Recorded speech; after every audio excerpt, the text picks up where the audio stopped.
Eu sou o professor Wander, nós estamos aqui reunidos para mais uma aula de vetores.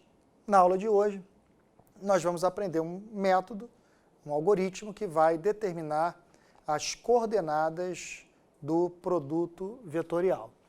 Então, eu primeiro defini dois vetores, o vetor U, de coordenadas x1, y1, z1, é um vetor em R3, né? Nós já discutimos isso também.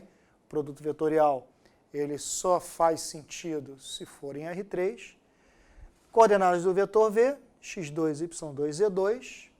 E aí, o produto vetorial de U por V, no caso aqui que a gente vai utilizar como exemplo, que vai descer de V para U, vai ser um vetor perpendicular simultaneamente ao vetor U e ao vetor V. Né? Vamos ver na figura como isso ocorre. Então, vetor U, vetor V,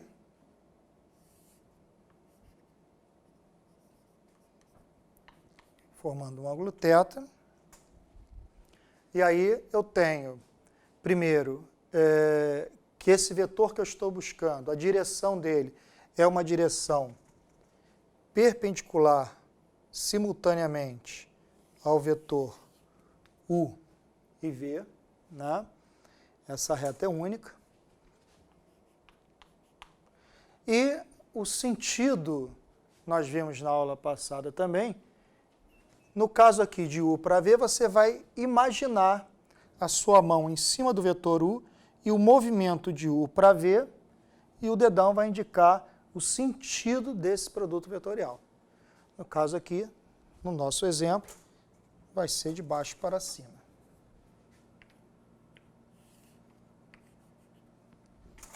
Então, nós temos aqui o produto vetorial de U por V. Né? E o módulo, nós também falamos, né? e vamos discutir isso ainda nas aulas futuras, o módulo desse produto vetorial é módulo de U, módulo de V, vezes o seno desse ângulo formado entre U e V. Ok? Muito bem, para mostrar esse algoritmo, nós precisamos ainda de algumas definições. Uma delas é, se eu tenho os eixos x, y e z,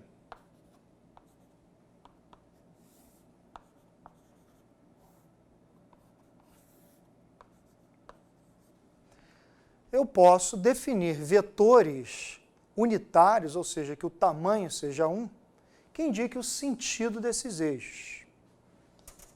Então, a esses vetores, nós vamos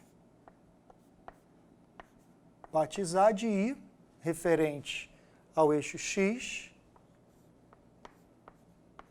J, referente ao eixo Y, e K, referente ao eixo Z. Então, esses vetores devem ser unitários, devem estar em cima do eixo, logo, uma única possibilidade para IJK é que seja o vetor 1, 0, 0, J, o vetor 0, 1, 0, e K, 0, 0, 1. Então, esses vetores, eles têm uma utilidade, tá? Quando você for estudar mais profundamente a teoria, você vai ver que existem outras importantes utilidades para esses vetores. Aqui, nós podemos perceber que eu posso representar qualquer vetor usando essa ideia. Como assim? Se eu tenho o vetor W de coordenadas A, B e C, eu posso usar I, J e K para exprimir esse vetor. Dessa forma aqui. Então, eu estou usando os vetores unitários para representar as coordenadas do vetor W, que é A, B e C. Né? Já visto que A, produto com 1, 0, 1, vai dar A, 0, 0. Aqui vai dar 0, B e 0. Aqui vai dar 0, 0 e C. Somando tudo, eu tenho o vetor A, B e C. Então, eu posso fazer isso com qualquer vetor. Com base nisso, nós vamos ver aqui como esse algoritmo, que eu vou mostrar, vai determinar, usando essa ideia, as coordenadas desse vetor que eu estou buscando, que no caso aqui é o produto vetorial com V. Então, eu vou começar sempre com esses vetores I, J, K, que representam os vetores unitários relativos aos eixos x, y e z. E na ordem em que aparece o produto vetorial, eu vou completar esse determinante, né? Na verdade, isso é um determinante, para quem está familiarizado com a teoria de determinantes. Se não, eu vou mostrar que esse cálculo dá como resultado as coordenadas que eu estou buscando. Então, colocar na segunda linha o vetor, as coordenadas do vetor U, que é x1, y1, z1. E as coordenadas do vetor V, que é x2, y2, z2. Ok? Então, esse é um algoritmo, chama de algoritmo. Quem tiver familiarizado com a teoria de determinantes, a gente vai aplicar o Sarri, método de Sarri, para resolver esse determinante. Isso tem que dar, repetindo, as duas primeiras colunas e x1, x2, j, y1, y2. E aí eu vou multiplicando através da diagonal, começando com essa diagonal que a gente chama de diagonal principal. É claro que aqui a gente está mostrando um processo algébrico, mas na prática, né, nós vamos ter as coordenadas ou informações sobre as coordenadas, né, desses vetores. E aí continuo multiplicando na direção dessa diagonal principal. Aqui eu vou ter y1 vezes z2 i. Aqui nós teremos x2, z1,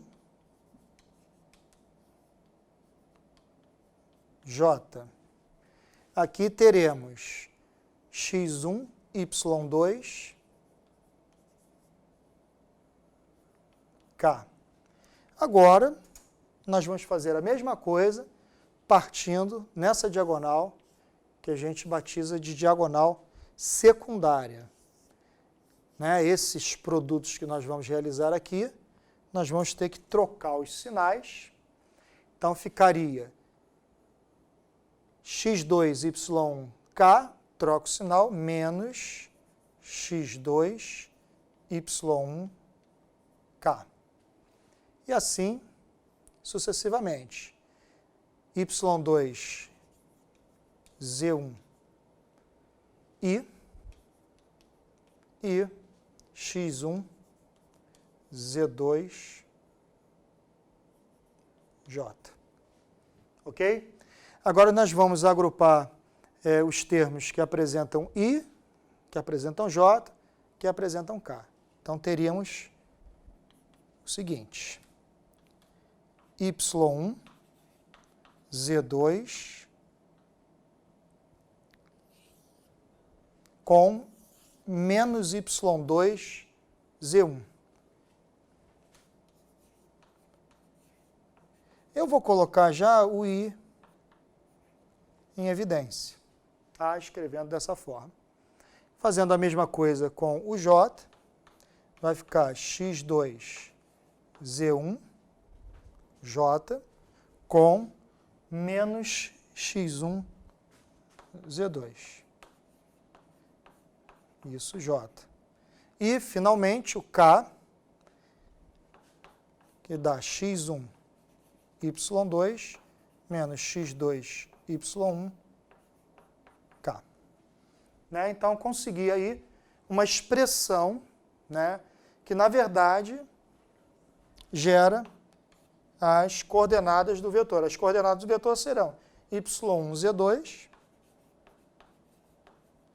menos y2 z1. Essa seria a coordenada de x do vetor que eu estou buscando. x2z1 menos x1z2, y, e, finalmente,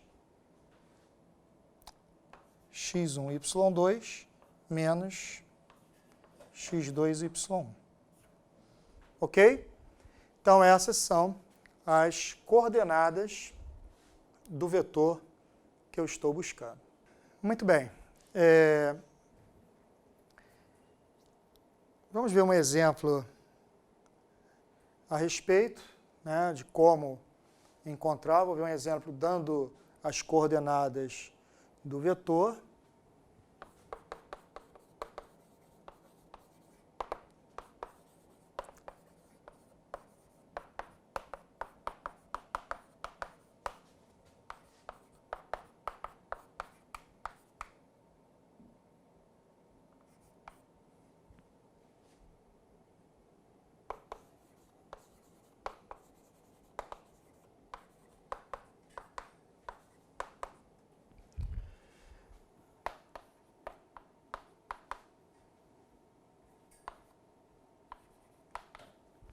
Então, vou fazer um deles, vou deixar o segundo como exercício para você concluir, né, uma propriedade que a gente já viu, que esses vetores serão opostos, né? Então, primeiro, vamos ao algoritmo I, J, K, e aí eu quero fazer o produto vetorial com V, vou colocar as coordenadas de U, menos 1, 2 e 3, 0, 2 e 1, e já vou repetir as duas primeiras colunas, né? Repete essa primeira coluna, repete essa segunda coluna. Multiplicando a partir dessa diagonal que eu chamo de diagonal principal, vai dar 2i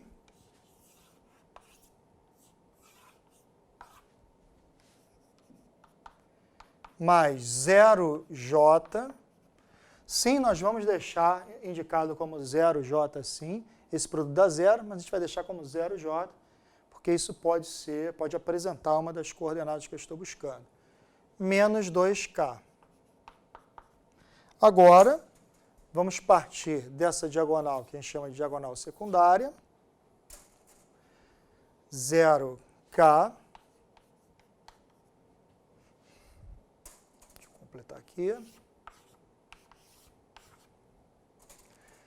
0k, 6i, troca o sinal, menos 6i, e menos j, troca o sinal, mais j. Ok? Então, esse é o resultado desse algoritmo que a gente vai, com isso, determinar as coordenadas do produto vetorial de U com V. Então, juntando aí os termos que apresentam I, vai dar menos 4i, j vai dar mais 1j, menos 2k. Muito bem, nós vimos que esses vetores são aqueles vetores unitários. Se eu substituir por 1, 0, 0, 0, 1, 0, 0, 0, 1, né, que são esses vetores que a gente batizou de IJK, nós teremos menos 4, 0, 0, mais 0, 1, 0, mais 0, 0, menos 2. Finalmente, menos 4 com 0, com 0, menos 4. 0, 1, 0 dá 1. E 0, 0, menos 2. É óbvio que não precisa chegar a substituir o IJK, né? Porque a resposta do vetor que eu busco já está nesses coeficientes aqui de I, J e K, que é menos 4, 1 e menos 2. Ok? Bem, espero que tenha entendido e até uma próxima oportunidade.